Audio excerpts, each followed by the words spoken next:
Welcome to Off the Couch, where psychology meets everyday life. I'm Dr. Greg Cason, here, psychologist, here with producer Brian Gomez. And we also have Tony on the board. Thank you. Hi, Tony. Hello. Happy New Year. But today we have a very special guest. Today we have writer, was an actor, director, producer. Oh my gosh, you have so many titles. We have Bruce Reisman. I met him at a wrap party for his latest creation, Married Alive, starring David Chokachi, who's a friend of the show. David is an incredible guy, and I was so happy to meet him. And when I heard from him about you and all that he experienced with you, I just had to meet you. So I'm so glad to have you here. Let me introduce you if I can. Okay. I'll do the best I can. Bruce Reisman began his remarkable career as the youngest produced television writer in history at just 12 years old, penning a script for Voyage at the Bottom of the Sea, which I loved, by the way. That was a great show. It's what got me into it. And you were stunning Hollywood mogul Irwin Allen, Disaster King himself. I mean, this is so cool. You were mentored by Disney writer Louis Pelletier, or is it Pelletier? Pelletier. Yeah, sorry. Pardon me. Bruce honed his craft in dialogue, humor, and emotional storytelling, contributing to iconic shows like Bonanza and The Big Valley. Bruce's passion for the theater flourished at Cal State Northridge. I'm an alum. I got my master's degree. He earned acclaim. I didn't earn acclaim there, but he earned acclaim there as a visionary director. They compared you to Orson Welles. Well, my teacher, my professor did. Wow, it's still very high. It's high compliments. His talents extended to television with credits on Chips. You worked out at Chips out the gate with Larry Wilcox. Right out the gate. Yeah, that you were instantly on staff on, which was a #1 show. The Fall Guy, T.J. Hooker. These are shows like of my childhood that were just absolutely amazing. St. Elsewhere. You were known for elevating Los Angeles theater.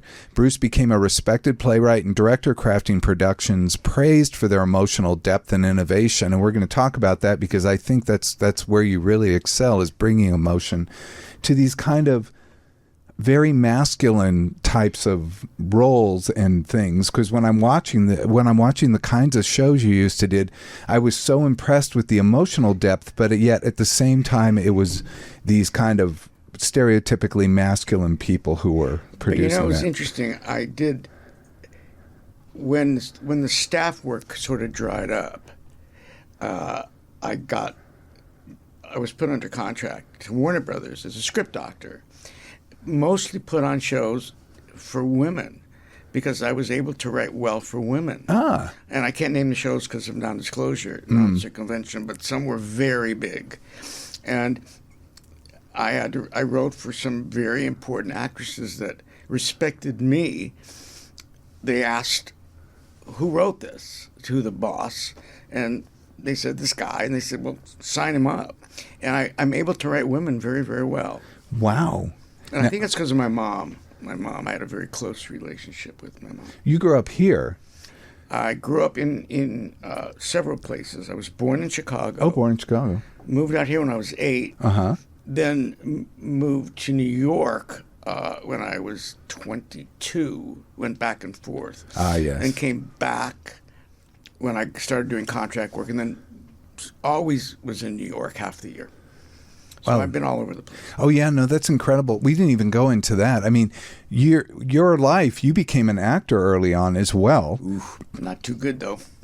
But you were, didn't you play Barnabas? Barnaby. Yeah, Barnaby, yeah, in Hello, Dolly. Yeah, I did. I did a tour of that. I was the standby for the kid who did the movie, Danny Locken, who sadly passed away. But we became friends, and that's how I got in the movie version of Hello, Dolly.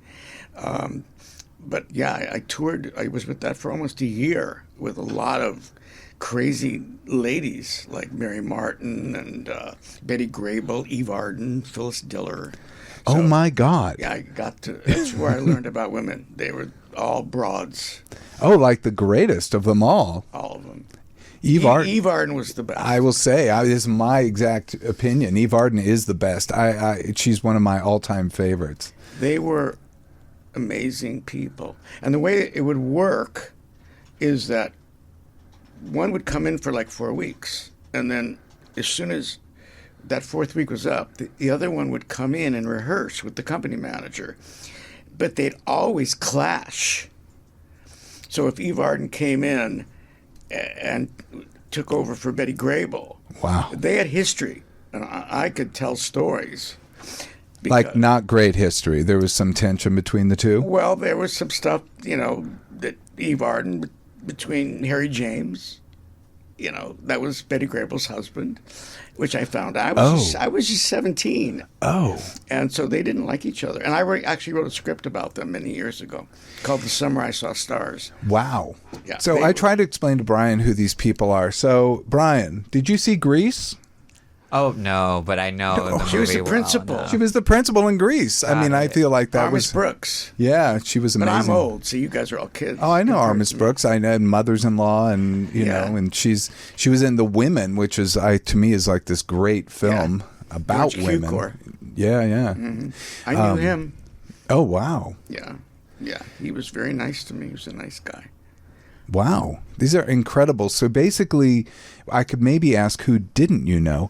Because I had a mom. Briefly, I had a mother. yeah. I did not have a happy childhood. So my mother got me out of the house because through her charities, she did a lot of charity work, and she worked with the wives of all these producers, writers, and directors and musicians. And I was able to spend a lot of time. She would just drop me off on the lots after school. And I would be there till like 7 o'clock, and she'd come and pick me up. And during the summer, that was my summer camp. I was either at Disney Studios for like 3 summers in a row. The first movie I saw filmed was Mary Poppins.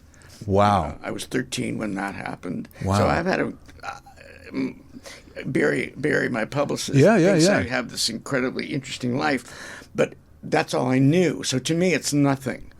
It's like summer camp. You may have gone to football camp. She may have gone to, Barbie camp. But I was at the studios. So you were at the studio. So it was summer camp, but also daycare. I mean, it functioned in so many ways. And did you have an official pass to be there? Oh, okay. Yeah. So you were just allowed to roam free? No, I wasn't. I didn't roam. The only place I could roam was at the Disney Studios, because Walt treated everybody like family. And once he got to know me, and I would be palling around with Kurt Russell, because Kurt Russell was as a kid was under.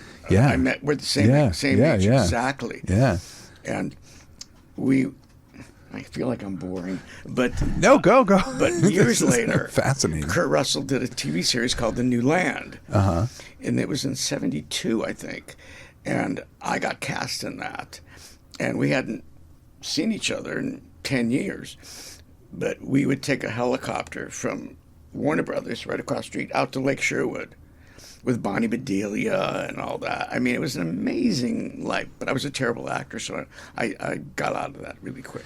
Well, I mean, I'm glad that, you found a much better career, and really one with a great deal of respect and longevity. It's really amazing how you've gone from that and you're still working after all these years. But this is a psychology show, and man, I could just talk to you about old movies and stuff. So I'll try to steer a little bit away from that. They are connected. I have to tell you. I mean, I right up to recently, most people that work are pretty screwed up. Yeah. The artists, to want to be in this business, it's so hard. Why is that? Why do you think? Why do you have to be screwed up? Well, it depends on what. Yeah, everybody's got their own definition of how screwed up it was. Mine is that I just didn't. I had such low self-esteem, which I learned from an older sibling, and he destroyed my soul at a very young age, and my mother restored it by exposing me to the movie business by way of my creative writing teacher, who is still alive, God love her. And they got in cahoots, and they knew I was very troubled, and I needed to be fixed, and this is what fixed me, kind of. I mean, I'm still a work in progress. We all are a work in progress. Yeah. That is the very definition of being a human being, work in progress. But yeah, I mean, you've gone through so much. If I want to touch on your career, but we're going to come to some significant life experiences that you had that really changed everything, which really made me interested in your story. But I'll come back to that.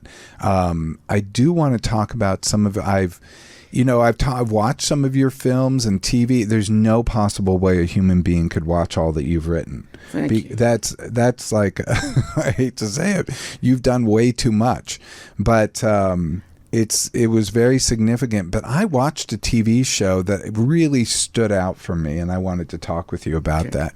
That was the Young Writers episode called Requiem for a Hero. And the Young Riders was a really popular TV show that was happening, and it was like the young Buffalo Bill and the young Wild Express. Bill. Yeah, the Pony Express. And it was fictionalized, but it was a good show. It was just a good character-driven show. And I was so lucky to get that because I love Westerns, and it was my reconnection to Westerns, because when I was also a little boy, Bonanza was my thing. Oh, yeah. It was like a religion. Uh-huh. And ironically, Pernell Roberts, who was on Bonanza, played the guest star in Requiem for a Hero. And I got to meet him after all these years, because I never met him because he left Bonanza before I forced myself onto the Paramount lot, where that became summer camp. But I met him when we were all honored by the National Cowboy Hall of Fame for that. I'm very proud of that show. Very proud. As you should be. I was really floored by this show. So I just want to give the brief of this show, the one that you wrote. It's a young Buffalo Bill, William F. Cody, played by Stephen Baldwin here, very young Stephen Baldwin, who is Alec Baldwin's brother, by the way. I'm just explaining to him. He was such a lovely guy. He meets his hero, Hezekiah Horn, who's Pernell Roberts. Yep. And he's a legendary figure. He wrote these books on the West, and people wanted to, all these people wanted to go out West to experience and to be exposed to what he was experiencing. So he was this inspirational figure, and this Pernell Roberts character, Hezekiah Horn, then has really a crisis of conscience during this or has been having it, and you're exposed to it, and you really watch his journey as he goes through this. And I wanted to talk with a little bit about it, but to say that I was really struck by this because here he is, a writer. It wasn't lost on me that this is a writer a writer, not a R-I-D-E-R, but a writer, much as yourself, that was writing about these things and writing about things that have unintentional consequences. And he was me. Yeah, that's what I was thinking. I was him. And I wrote that. It's about depression. This character, even though he was incredibly heroic, he was miserable. He was miserable, and I was miserable when I wrote that script, and I didn't know how miserable I was until I saw it, and watching it being shot in Arizona was weird, and hearing the dialogue. You saw it reflected back to you. Yeah, but I'm very proud of it. I'm glad you singled that out. It's really cool. Yeah, no, it was pretty cool. I also thought what was so interesting. So in this show, he's this Old West character. He's now very unhappy about the progress of Westernization, and that is now taking land from the native population, and is now pushing forward and putting people out of work too. I mean, there's a lot of stuff going on because of progress. If I may interrupt, what we were doing at that time was not unlike what was going on in Germany and what Hitler did to the Jews. We did to the Native Americans. And this guy was repulsed by it. And it depressed him so much that he ended up killing himself at the end. Yes. Which got back. The ABC censors almost wouldn't air it. Well, I thought it was an unusual episode of television for all that was. I mean, I want to read some quotes that you wrote. I mean, these are pretty amazing. Wow, I thank thought, you. the people follow the trails I blaze. This is Hezekiah Horn talking. The people, and I'm not going to act them out. I can't be Pernell Roberts, but here you go. The people follow the trails I blaze, but respect for the land is something they never had. We seem to be a country of some that would rather build a new house than clean up the mess in our own backyard. And I'll tell you something, son. You need a lot of strength to take responsibility for the problems we've caused. It seems to me today we're just a bunch of men who are too damned weak. That really moved me because, again, we're a nation right now. I see us as a nation, the U.S., not taking responsibility for so many of its actions. So it was upsetting to read this because, because damn, nothing changes. No. Here you have, Germany in the 30s and 40s, going through what it did. And here we have, things that to continue on happening. Well, we did it to the native population. What's happening now, but it's a whole other show. I think that's what's happening here. As a Jew, I think what's going on in Trump's America is exactly the Hitler playbook. Yeah. Exactly. I mean, I can't disagree with you. It's eerie. That's to get a hold of the show. It sure is. Another quote is William F. Cody, who's a Buffalo Bill, says the West is getting stronger and cities are growing and progress. And then Hezekiah Horn, Pernell Roberts, says, progress? Well, let me tell you about progress, boy. When the telegraph gets here, you and a lot of other folks are going to be out of work. Progress? See what we've done to the Mexican, to the Indian, how we're on the verge of civil war because of what we did to the African. In California, they're doing the same to the Chinese. Is that progress? This rifle can kill people, and he has a rifle, and it has a significance in the episode, this particular rifle. This rifle can kill people faster than any other, and you call that progress? Come on, boy. Can't you see where it's leading? And he eventually says, ashes. This is, it's my body, whatever else. Ideas, ashes. Yes. I don't remember writing that. Wow. Weird. No, well, it's... What was that, 91? I think it was... Yeah, it was a while back. But wow. I thought that was pretty... It was 1991 you got the award for the National Cowboy Hall of Fame. You were inducted into the Hall of Fame. It's another great thing. I mean, and when I accepted it, I was standing next to Kevin Costner because he won for Dances with Wolves in the feature category, and I won for television. Interesting about the business. May I tell you a little story about Requiem? Back in those days, shows were staff written. When I was working, like for Irwin Allen and stuff, it was the opposite. Shows were written by many different writers. Mm-hmm. Now, by the time we got to the young writers, they were doing 22 episodes. 2 episodes a season were allocated to outside writers. Oh. And you had to go in and pitch. And my agent, Mark Lichtman, who I'm still with, wow, I love him, signed with him in 78. Wow. He said, you should write for that show, and I know the producer, Jonas McCord. I'll get you a pitch session. Long story short, my show was the only show that was outside written, and it won the award.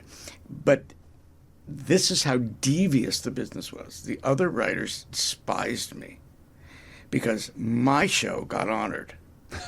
And they didn't tell me that I won the award until 4 days before the event. I had to read it in Variety. No. So I called my agent. He was enraged. He called MGM, and I was on a plane in 2 days to go to this event. And they didn't even know I was coming. And I showed up the day of the awards dinner and was sitting at the young writers' table. They did not think I was going to be there. Someone else was going to accept the award for me. They had a table and didn't even invite you? Did not invite me. That's insanity. Yeah. Nope. So, but I sat with Pernell Roberts and Stephen Baldwin and all of them. And then they announced my name, but my God. And Virgil W. Vogel, the guy who directed it, he won. But he remembered me because he directed a lot of the Big Valleys that I watched. But I was only 14. And here I was in 1991 winning this award, and he directed it. Isn't that weird? Yeah. But they didn't, wanted nothing, they were jealous. Yeah, I hear things like this in Hollywood all the time. And, Yeah, but it was fun. It was fun. I had a couple drinks, and it was just, hi, guys. good for you for showing up. Kidding me? I wanted that damn award. Yeah. But I mean, it was a significant show, and I was really struck by your writing because, again, it's like true masculinity. If we're going to talk about masculinity, I think we have a false sense of what masculinity is. It's like everyone's got to be a bully and hate people and put them down and be, win and be on top. I hear all these words, and I feel like that's an expression of weakness. But do you remember the B story was extremely important? Oh, yeah. Because the kid... another character who was very sweet and sensitive and soft, and he was dating the girl, the tough girl who was kind of one of the pack. To be a boy. Yeah. And it was she's going to lose her virginity. Yeah. On the show, and he was terrified, and she had to sort of be the guy and say, "Don't worry, I'm cool," and that's how guys are really. I think. Yeah. I think we're so full of shit. I think that's true. Yes, the B story. So yeah, someone losing their virginity on a TV show, someone committing suicide on a TV show, and there was even one more. And I'm not screwed up. One more piece of that, which is he realized he kills a man on this show, Pernell Roberts, right before he commits suicide. His own son. And he turns out to be his own son. Yeah, and he does it because his own son is committing evil atrocities against he brought blankets infected with smallpox to the Indian population and made them sick. Where did I come up with this shit? No, you bring stuff back. Looked into history, I suppose, but wow, this was like it was an incredible episode that was all packed into like I don't know. There was a lot in 48 minutes. 48 minutes. I mean, it's just absolutely Thanks. insane. That's really cool. But yeah, you've had a significant life, and again, we got turned on to you because of David Chokachi, and because he came in when he did his interview.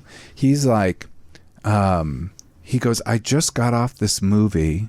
I just finished this movie, and it was Married Alive." He said it was the most magical. I can't use the exact words. It was like the most magical, profound experience he's ever had as an actor. He thought that things just came together beautifully on that film, that the crew and the cast and everyone just really came together perfectly for this. Yeah. And that he had this great experience. And I was like, wow, that just sounds like an incredible thing, because usually, actors go and they do something and they're high, all's good, and then they leave. But this sounded like another level of an experience. Well, David had done 2 films with me prior.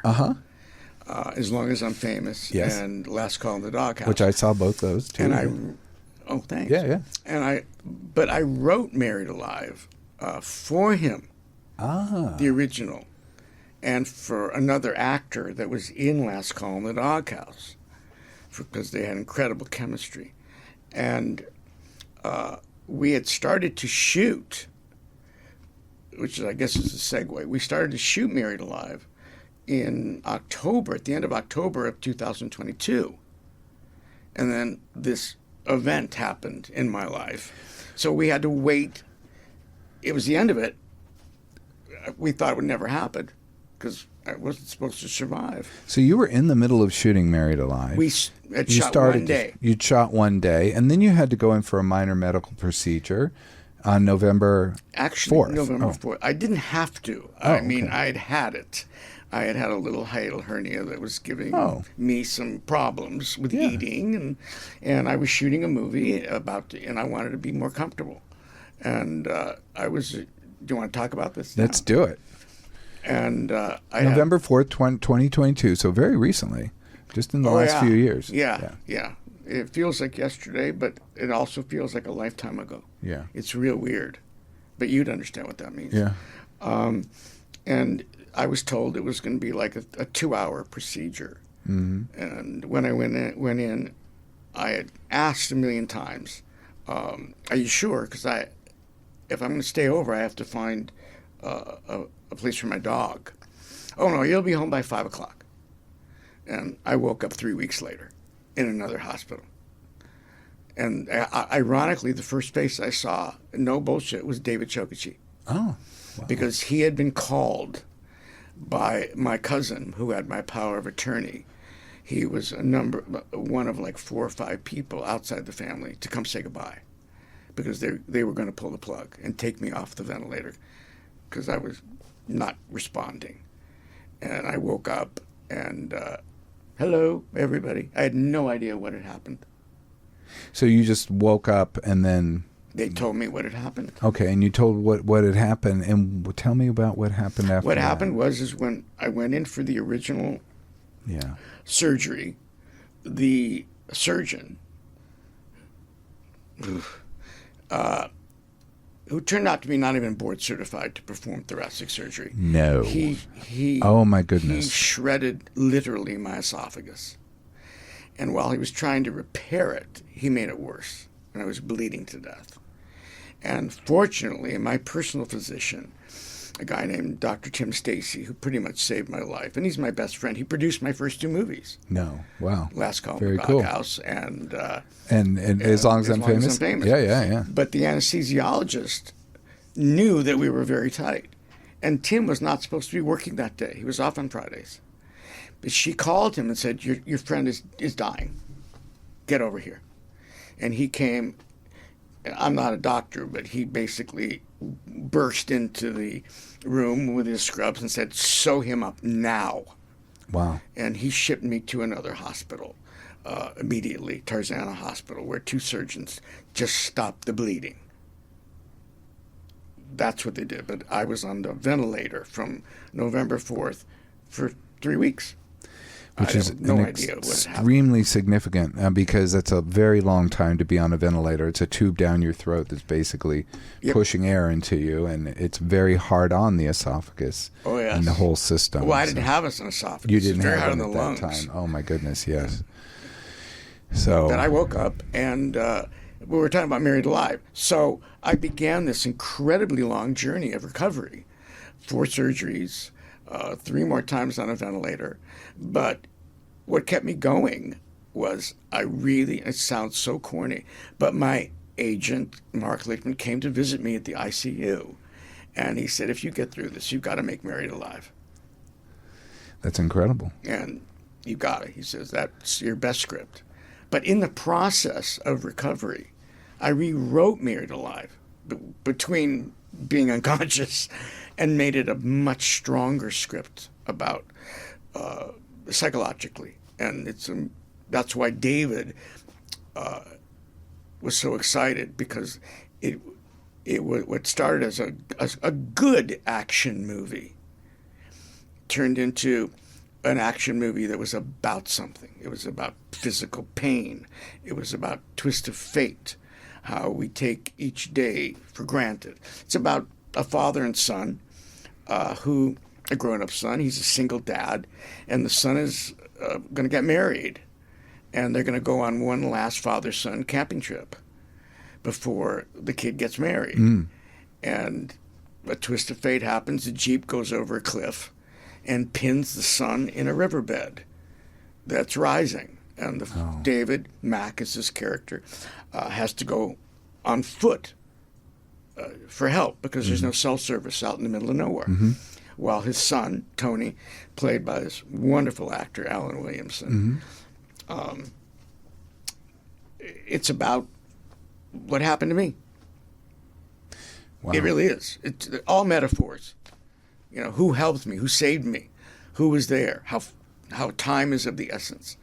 Me, when I was in the hospital at USC, I was so out of it that I would hallucinate, and my cousin would come in and visit me, and she'd say, you were reciting Camelot, monologues from Camelot. So I put that into the movie. And I mean, so it became incredibly personal, and the crew knew that, because I was not well. I really wasn't well enough to shoot, even as recently as last fall. It was a very rough location. I was out of breath because they damaged my left lung also. But this crew was told, back to David. He shared with everybody what I'd gone through. Not everybody knew. So they all treated me, not with kid gloves, but like this is a miracle movie. It shouldn't be. And they all treated it, from the grip to the script supervisor to the costume. Everybody was so buoyant and joyful to be alive. That's what I got. Wow. There was never a complaint. Wow. Never a problem. And laughter every day. Wow. I mean, every day. And I was the first one to make the jokes. You know? And it was a tough shoot.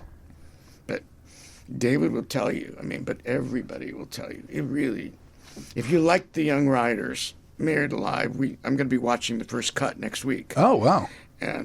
But I've seen all the dailies. I had to go through 40 hours. And it's really something. The performance, David gives a performance. Forget Baywatch, like it never existed. But everybody, Alan Williamson, some of the others, a guy named Zach Mendez, everybody in it was fantastic. Wow. Yeah. I can't wait.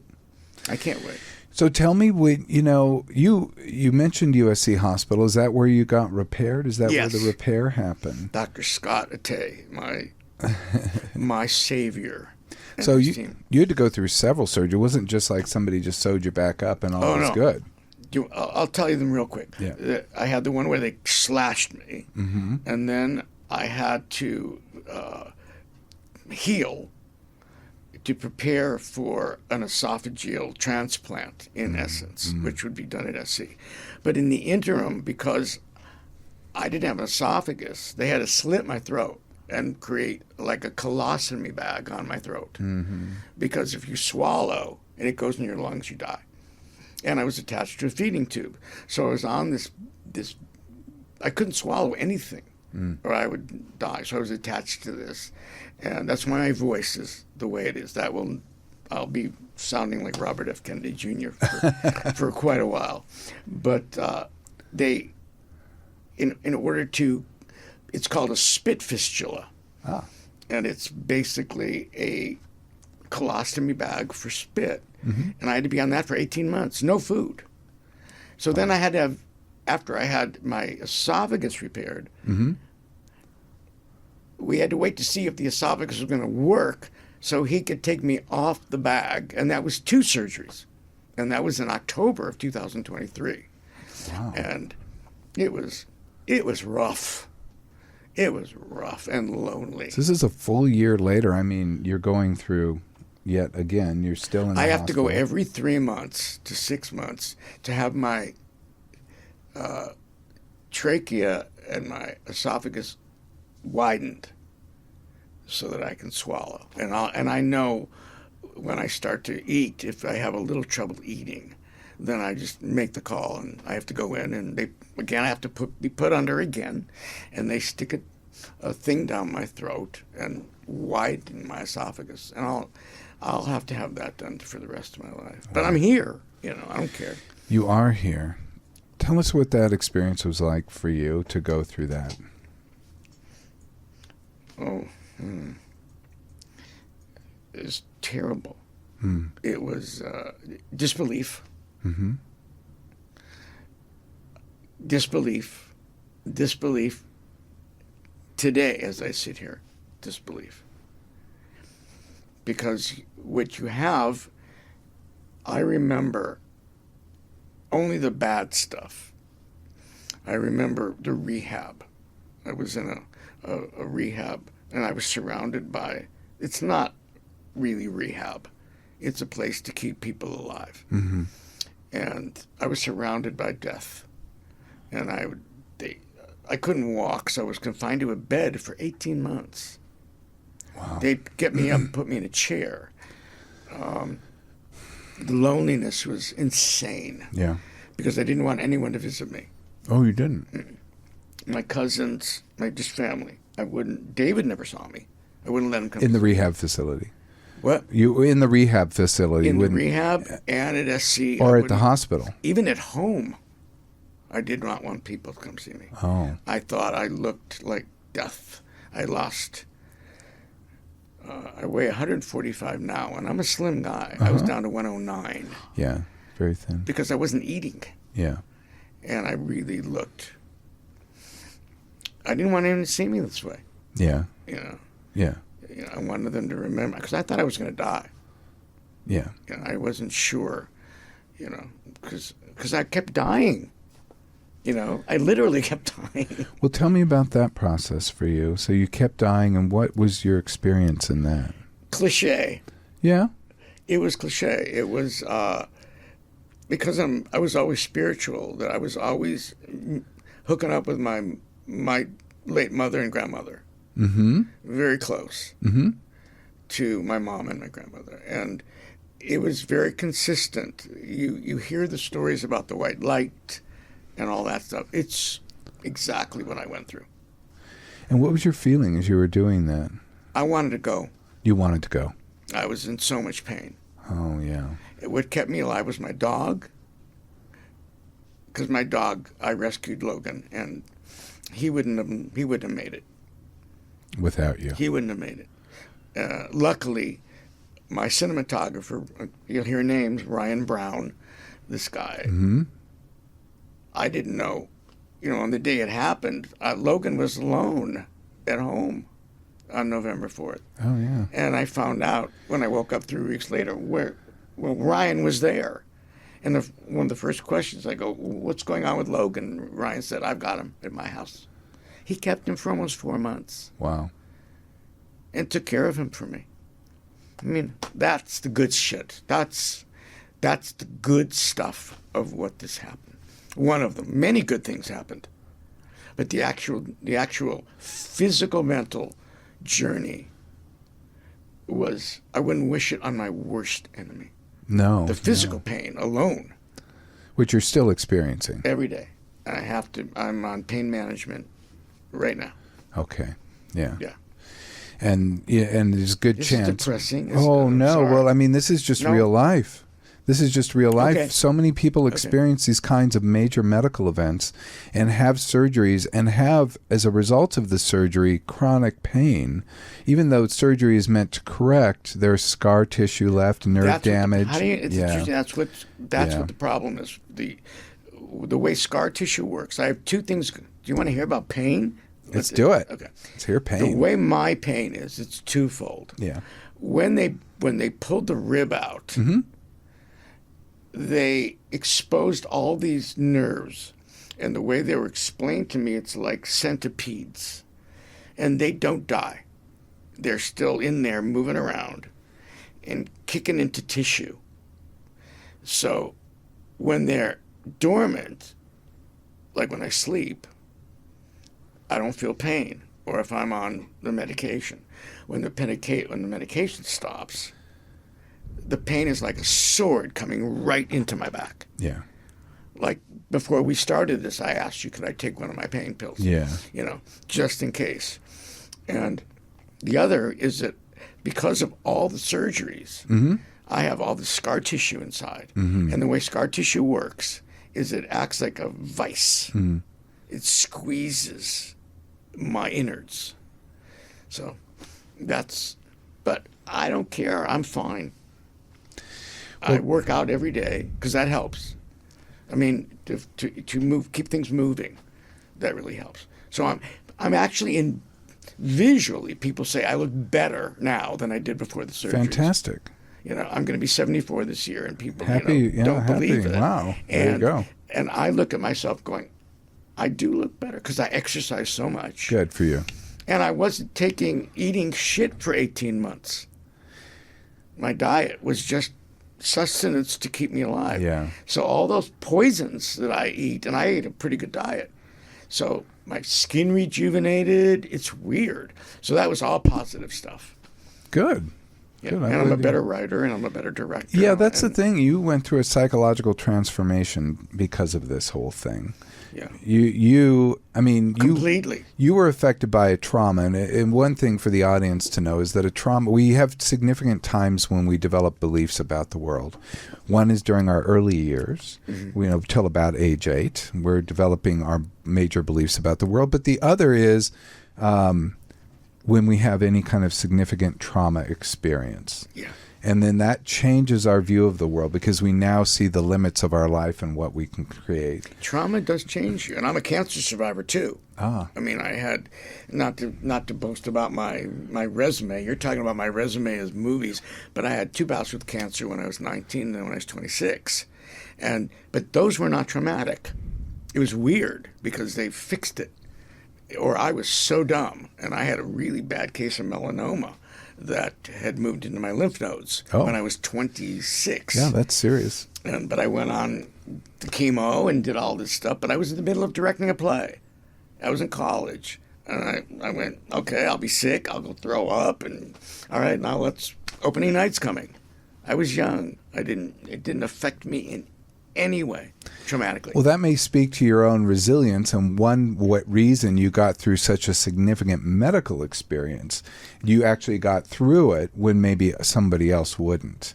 I know a lot of people that wouldn't. Yeah, and so your own resilience. It doesn't make them weak, and it doesn't make me stronger. No, but it's a psychological sort of disposition that helped you pull through. And I think also you pointed out that Married Alive, having that project, having that passion, helped pull you Married through as well. Alive and my dog. Your Logan. dog, yes. I had to live to make this movie, and in some way there was sort of an ego thing because I love David Chokichi so much. Yeah, and he was really counting on this part. And he didn't say live so we could make the movie. I did, because he loved the original script so much that it really kept me going. And I rewrote it, and while I was sick I also wrote a play when I was able, on a yellow legal pad at USC. and I couldn't have a computer. That's yet to come out. That is Yum Yum at It's called Yum Yum at Annapolis, and we start rehearsals, God willing, in 3 weeks. Wow. What is that play about? It's actually inspired by a true story.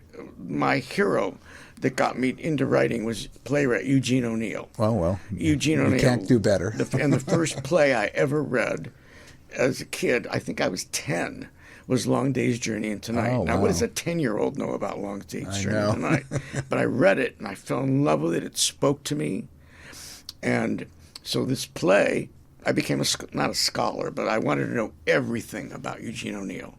And before he started every play, especially Long Day's Journey into Night, he wrote outside on his porch. He had two homes, one on the East Coast and one on the West Coast, with his wife on the West Coast. And he would rebuild his front porch before writing a play.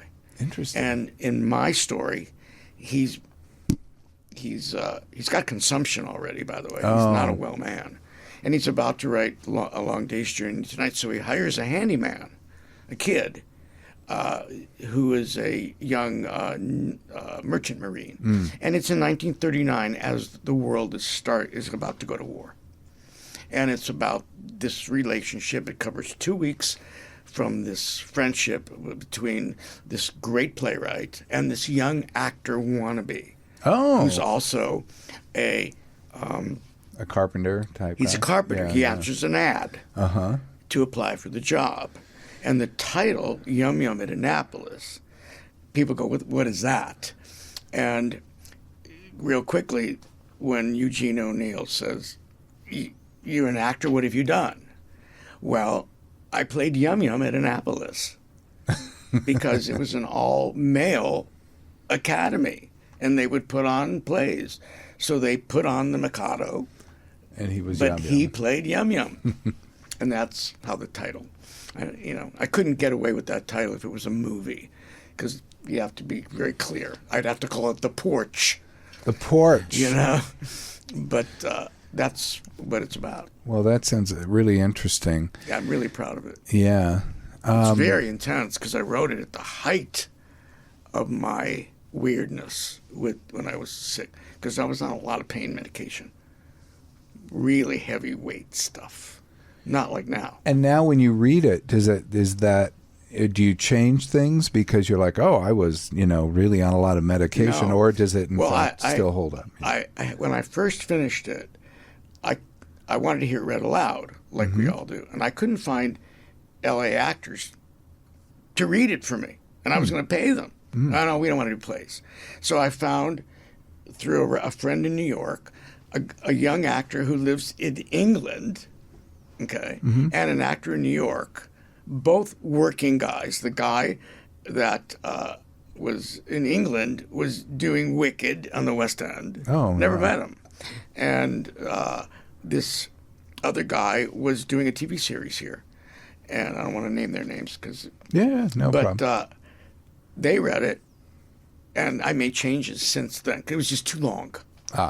So I cut it, but then I heard it again in casting the part of Gene. There's Gene and Eddie. And I just heard it read, the self-tape that the actor did for me. And it was like hearing it for the first time. It was weird hearing it read aloud. It was so bizarre because I went, when did I write that? Oh, so it seemed almost outer worldly or other Completely out of the body experience. You know, I know we've talked your ear off, so I apologize for you've for We're done? because I well, I mean we only have unfortunately so much time. There's so much to go over with you, but I'm wondering if you have advice for young actors, for people, in life in general, people going through a medical experience. What advice might you have to share first for thing, us? not to interrupt, the first thing that people ask me is that. And the first thing I always say, I do more now, is cliche. Live every day as if it's your last. That's great advice. And that's such a cliche. And I'm still having trouble doing that. Yeah. And the second is get a second opinion. I'm not kidding. But I don't mean that just with doctors. I think in life, I think when your friends tell you that person's not good for you, you should listen. I think it applies to when mothers and sons, for example, when the mother says that girl's not good for you, listen. Yeah, mom's often right, isn't she? Yeah. But the other is for actors, do a play. If you cannot be in any project that I direct, unless I'm forced to because of a name. If you haven't done a play, you can't be in my movie. So do a play. But LA, there's not enough money in it. When I was doing plays in the 80s, I would do a play every year. In LA, there'd be 60 equity waiver productions going on at once. In LA? In LA. Wow. Between 40 and 60. And actors would work for free. Because in those days, the casting directors, there was no self-taping. There was none of that bullshit. Yeah. They went out to see these actors in plays. Yeah, that's right. And yeah, they got cast showcases from and it. things. Yeah, I remember that. I do. It was remember like that. New York. Yeah. It was like New York. So do a play, but they won't. They're too lazy. That's too bad. I actually find plays magical myself. I belong to a couple subscription experiences, but, I have to say, I've noticed in LA, it seems like there's just not as much going on, but I didn't know that there was a reason for it. They won't do it. Doing my play is freakish, Yeah, but I haven't good done for one. you. I did one in 2016. I ran it for 6 weeks. It was a good play, but I ended up making As Long As I'm Famous from it. I adapted it into a movie. It was called Blank, but I adapted it into a movie and expanded it. And we can go into it As Long As I'm Famous, but we won't be. But again, another writer, director, Sid Lumet, who He was one of my mentors, and it's about him. Wow. Yeah. Is that a true story about him? Or? It's absolutely a true story. Oh my goodness. Absolutely Okay. a true story. Yeah. But he said to me when he shared some of these intimate details, he said, write about this when I'm dead. Not that I'm ashamed of anything, but he's got an interesting relationship with Montgomery Clift in it. He was only 24 in my movie. Yeah.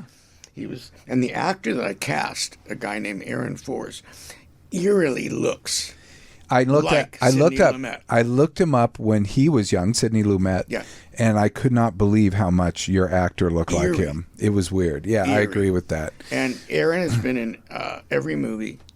He's in Last Call in the Doghouse. Uh-huh. And Which is about like heaven or purgatory or something. I couldn't figure out. It's a bar It's a with bar. God and all these It's figures. a bar that's owned by a guy named Dog. Yeah, Dog. But Dog. God spelled backwards. Yes. Yeah. And his sons are Jess and Mo, who are Jesus and Moses. And it's sort of Brigadoon. It's a mystical, magical bar that appears where it's needed. And it lands in New York. And I think it's four people that are not connected, that are really at the end of their ropes psychologically. Yeah. And they go in there for help. And by the time it's over, when they leave, their troubles are over. So by getting help. Yeah.